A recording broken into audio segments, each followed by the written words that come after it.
Good evening, everybody. How are you? Welcome to well, we're going to call it the podcast because that's what we're doing.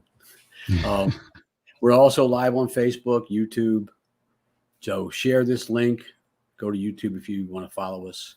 Tonight, I'm having a conversation with a friend of mine who I spent some time with down in Atlanta.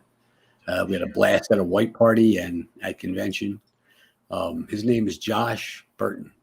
And Josh has an incredible story to tell you. And what we'll do is I'll let him start off by introducing himself a little bit and tell you about where he was before he started making the story he's living today. Josh, how you doing, man?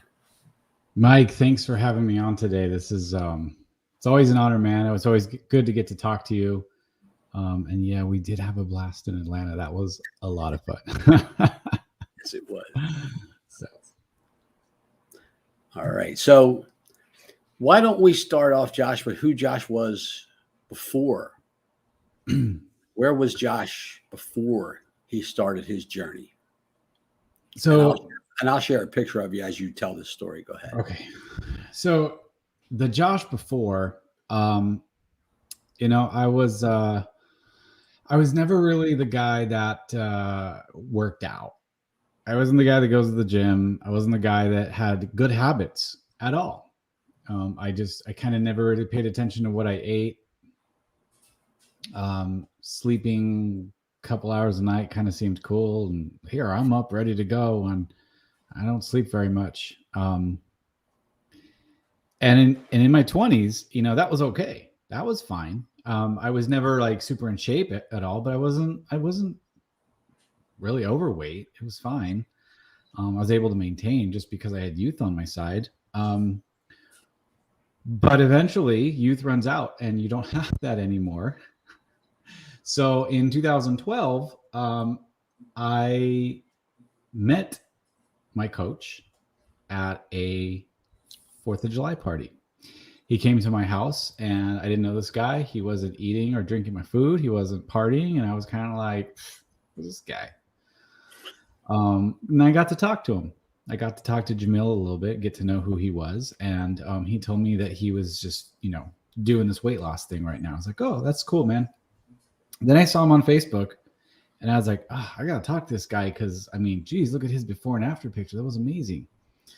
And so talked to him in 2012, started this program, lost 35 pounds like that. And it was simple, easy.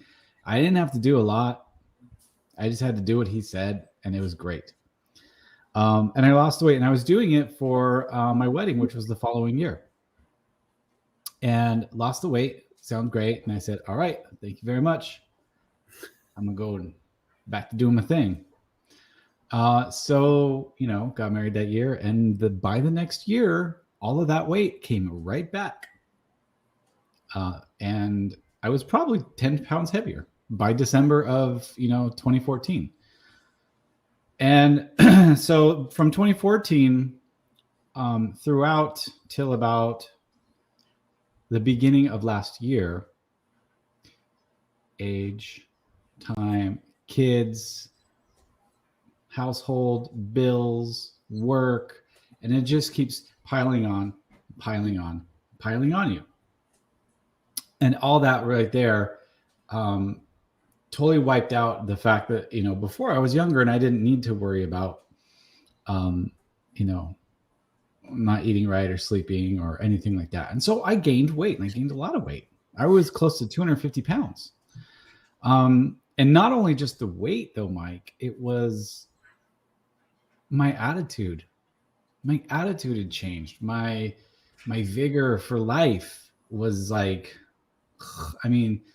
being a parent, you're having to devote so much of you and your energy to your kids, and then having a job and then a wife and everything. And it really just drained, like there was no refilling of myself. I wasn't refilling at all. I was just giving out and giving out and giving out. And that kind of ran out. That well ran dry, if you will. I wasn't inspired anymore. I wasn't being the best dad. Wasn't so involved with the kids. wasn't really, giving huge efforts into my marriage. And, as a result, the walls started to close in around me. And I knew I needed to make a change because at the rate I was going, I just was not in a healthy spot mentally. I was not in an emotional spot to process the day-to-day just ins and outs of life with family and jobs and responsibilities. It got overwhelming for me. So this whole time I had been watching Jamil. I'd been watching my coach, and he literally built an empire. He built himself up, his personal development, how he was helping change lives and change people. And just, I said, you know what? I need some of that. I remember telling my wife that day, I need some of that. And I called him up, and we got to talking one day. And I said, I'm tired, man. I'm tired. I'm just tired. I need something. I need to get back to what I was. Remember, I said, remember? And he said, yeah, I remember. Lost weight, you're looking good. And I said, I felt my best. And I wanted that. So hopped on the program again, said, all right, let me give it a try. But here's the thing, Mike, here's what I did differently. Was this time, instead of just doing a few things, losing the weight and saying, peace out, thanks so much, I took it for what it is. I took my personal development seriously. I took changing my habits seriously. And I put the focus on that instead of trying to drop some weight. Because I knew this time, when I'm able to really change the way my thought processes go on, when I change the way my the way I handle myself with choices every day, if I can improve that, this is going to extend beyond me losing weight. This is going to extend to me becoming inspired again, and being a part of my kids' lives, being an active parent. And so losing, literally, Mike, in about 5 months, I lost 70 pounds. And that's not the amazing part. The amazing part is when I woke up one day and I said, I'm going to do this, man. I am ready to go. And so I started my own business, being a health coach myself. I started reading books again. I started rediscovering my passions of things that I loved to do. Martial arts. I grew up being a martial artist. I loved doing it. Started working out again, started playing tennis again, started going back to church. All of these things that really, that were the things that I loved, that I'd kind of forgotten about. And what's funny is I had, earlier in that year, I had sold all of my weight set, all of my exercise equipment and my tennis rackets and all of that stuff. I had sold it all. And what I didn't realize that I was doing was I was giving up. I was giving up on myself. Yeah. All those things that were reminders of what I was and who I was, I just got rid of them. And I looked and was like, when I started, I was like, I want to go play tennis again. Where's my rackets? Oh, I sold them all. Right? And so I've rediscovered a lot of who I am through just self-development and self-improvement. I'm inspired. I love being able to run at the park with my kids and not have my knees hurt. I have a really bad left knee. And when I was 70 pounds heavier, it made it very, very, very difficult to run more than 10 minutes with the kids. Not only that, but just being overweight. I'm able to stop when there's a situation where I'm, maybe the kids are testing me a little bit. I've learned how to stop myself, challenge my response, make sure that it aligns with the type of goal that I want to be a good dad. And so I'm not going to go and just be impatient and yell at them. I'm going to send them to their room. I'm going to sit and talk to them calmly. So I'm making choices to align with my goals now. I'm interested in something you were talking about a little bit earlier about how you were feeling. Yeah. Did the word burnout ever come into your vernacular during that time? All the time. All the time. I felt burnt out physically, which translated to mentally. Didn't want to try harder. I was burnt out. I was burnt out all over the place. The thoughts I had this morning was about burnout. And what I wrote was that burnout is actually just us being somewhere we don't want to be. Doesn't matter where it is for a long period of time. And we just lose interest. So thanks for sharing that. That's pretty good stuff right there. So you mentioned that you started coaching. Right. Was that, what was the impetus for you deciding to become a coach? What triggered you saying, hey, I want to do this. I want to pay this forward? It's something that I felt was the next evolutionary step for me in my journey. I mentioned that I was a martial artist, but not only that, but my family and we own a martial arts school. From the time I was 14 till about 25. So I grew up teaching people. I grew up instructing and helping people and meeting them where they were and and relating to them as best for them so that they could understand information and process it and go on their own journey. So for me, I understood that when you learn, there comes a time when, you're show me how to do it. Then I do it, and then I teach it. So you're elevating up that level. And for me, it was just the next evolutionary step in my journey was for a deeper understanding, a deeper accountability. I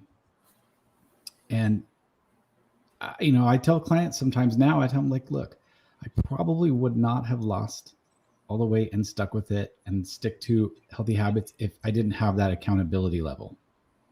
I probably wouldn't have. I would have taken an easy way out because that was my old habit. That was and those old habits they don't actually leave you, Mike. You just have to place those newer healthy habits right in front and keep them in front of you. So that was the reason why I think I started coaching, is because I wanted that accountability level. Now it's evolved into something completely different, right? As life normally does. But at first it was just, I want to understand more about my journey. It's also interesting that you bring up that accountability piece, because the first time that you did this, you said, okay, I can do this all by myself now. Pretty much. And you gave up that accountability piece right then and there. I did. So that makes sense, that paying that forward and being part of that. And you said that was the beginning. What was one of the biggest shifts that you've had since you started coaching, do you think? The biggest shift that I've had is that our responses to events really determine the outcome. It's not the event. It's not the fact that, well, I don't have good habits. Well, I've always been overweight. Well, my family's overweight. I'm not just going to normalize those things. Well, I don't do well on diets. Well, I could come up with every excuse for an event that happens, but it's my response that truly is the outcome. And so I've learned that I can change my response and my perspective to align with my goal. Okay. And that's going to change the outcome. That was the biggest shift for me. And I take that not only in my choices of my diet, but also what I put in front of me, what I'm listening to, what I'm surrounding myself with, how I'm relating to people, how I handle finances. If I'm broke, That's because I didn't budget good enough. It's not because things are too expensive. It's because I didn't budget correctly, and it's all on me. I get it, and I can change that. There you So, go. yeah, that was the biggest. Oh, that's a good biggest answer. You mentioned self-development, and for me, I kind of dove into the deep end of the pool on that. So, how avid a reader are you at this point? Are you sucking up books like mad, or are you podcasting, or what's your favorite way to absorb information? Because you don't do any of those. Traditionally, I'm not a reader, book, paperback type of guy. I will pick up a book when I want to go to sleep. So maybe it's going to be audiobooks for me. But I'm forcing myself to become a better reader as far as, pick up the book at night and let's read 15, 20 pages. I don't need to read the novel and stay up till 3 a.m. Give me 10 pages a night. Let me digest that. So I'm not as avid of a reader as I've planned to be so far this year. I haven't got through as many books as I've wanted to, but it's still on my list. I still want to improve on that. Okay, well, yeah, we're always improving, right? That's the one beautiful thing about this is we're always improving. And that was the other thing maybe we could talk about really briefly is because we talk about goals and all that. But I think maybe people think that when they set a goal in their lives, that when they get there, they're done. And I don't know about you, and I'll let you talk to it, but I'm finding that's not necessarily the case. When I set a goal, that's not the end for me. Yeah. Does that same apply to you? How does that work for you? I couldn't agree with it more. When it comes to goals, I think we should be in a constant state of goal setting, because once we achieve our goal, it's not a race. There's not a finish line when it comes to things like, your health. This is an ongoing deal. And not only do you reach one milestone or a marker, you go to the next one and go to the next one and keep elevating. And that's how we improve. Can't just have one goal and then reach it. Like let's go back to when I first started this program. Okay. My goal was to lose 40 pounds. I got to 35, said that's good enough. And what I do, walked away from it. I finished, walked right away. I didn't take this as an ongoing elevation of your goals and every single time you reach a marker. Now I'm setting goals different. Now I'm constantly challenging my limits instead of limiting my challenges. I'm not saying, 35 pounds is close enough to 40 pounds, or like the reading, it was supposed to be 25 books this year. Okay. I've got to not just say, I got close enough. I've got to challenge myself now. Get to it, pal. You got 10 more books to read. And it's mid-October. So I better hurry up. But it's I'm not gonna limit myself. I'm not gonna have a goal and then just stop. Keep going, right. Keep elevating, keep always redefining, because life does that to you. Life changes. Your goals have to change as well. Agreed. So let's see how we could. If there was one thing that you could just tell anybody or everybody that you think would be the most impactful thing for their lives, what would you say to them?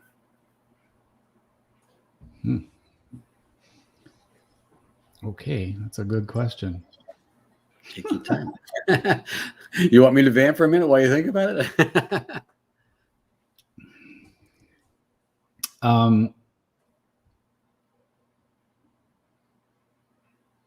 I'm gonna say this answer because it's been the most impactful for me. Okay. You have to take responsibility for everything. You can't point the finger. You can't sidestep the consequence. You can't bury your head in the sand and wait for it to go away. Whatever it is, whatever the problem is, whatever the goal is, whatever the obstacle is, you have to face it head on. The obstacle is the way. It is not something to be avoided because it always catches up with you. You know, and we all learn our lessons in life, and that was one of the hardest for me to learn. It still is for me. I'm working on that. We all do. And sometimes they have really, really severe consequences for you when you don't take responsibility for what you do, what you say. Sometimes it's not as bad, but if we can begin on a smaller level and just really understand that you're the dominant force in your life. You have the power to go left or right. You have the power to choose between, is this going to help you or is this going to hinder you? And when we realize that, that is going to be where you take things to the next level. I think you said something that a lot of people don't realize is the best method to bring something into your life. And probably you know it so well is because you taught martial arts to people. And you don't start out as a black belt. So Correct. You said small things. Mm-hmm. And I think maybe that's something you could probably like point out to people, like, because I think people listening right now are like, seeing big things like, oh my gosh, I have to lose this amount of that amount of this amount. And maybe talk real briefly about that small thing that grows into the bigger thing for people. Yeah. Okay. And yeah, I can throw this back to teaching. And I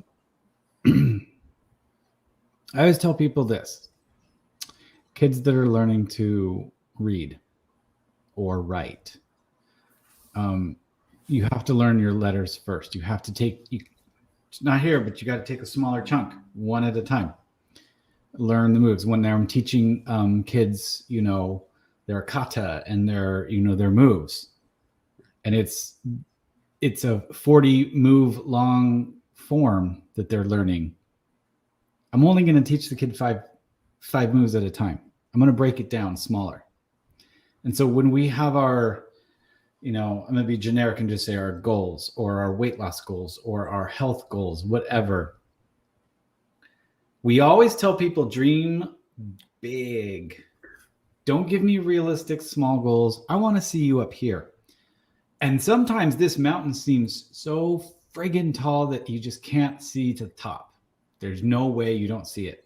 But if you start with one step and one step and one step, and you just break that down into smaller goals, into smaller choices, into little routines that you're building, all of that does not seem so insurmountable anymore.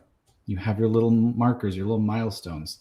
So being able to break things down smaller into more elemental levels of your journey, of your goals, really helps you tackle all of it, or even just one part of it at a time.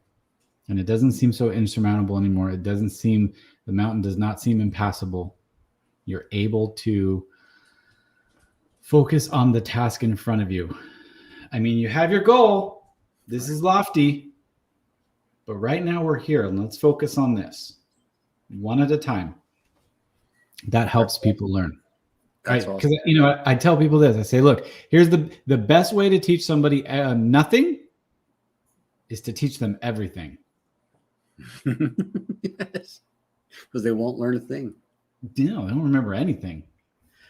And I'm I saw a video, and I always tell the story about. Do you know the story about the guy that was born with almost no arms and no legs who climbed Mount Everest? No. Yeah, he literally climbed Mount Everest with stumps. And as he was approaching the summit, he was in terrible pain. He was hurting. And his guide looked at him and said, "What are you looking at?" He goes, "I'm looking at where I have to be." He said, "Forget that. Look where you are and the next 3 feet in front of you." And Yeah. and that's all he did. He said, "From there on out, I focused on the next 3 feet and I made it to the top, and I didn't realize I did it."